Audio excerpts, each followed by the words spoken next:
อันนี้เป็ดดำเปล่าลูกน้องมาไม่ว่างนะจ๊ะไอ้เพื่อนเลยไม่ว่างค่ะ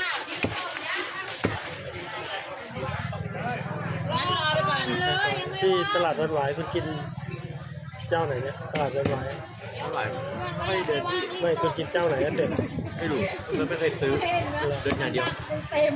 แพงเกินไม่ไหว เหรอตัวเท่าไหร่วัดหวาย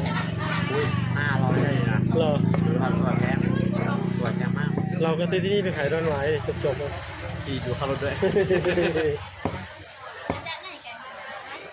เอามาปงครับ อันเนี้ยปลาเขาก็บ่นให้ขายราคานี้ไม่ได้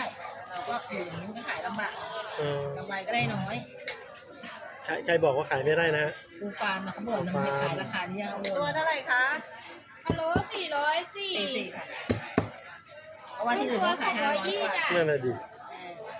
เหมือนกับ ตัวหรือพี่พีคะเอาตัวหนึ่ง ราคานี้นานแล้วไม่ได้ตาม อืม แล้วย่างครึ่งตัวเท่าไหร่230จ้ะ ย่างครึ่ง จ่ายตังค์เฉยๆว่าจะไปเลย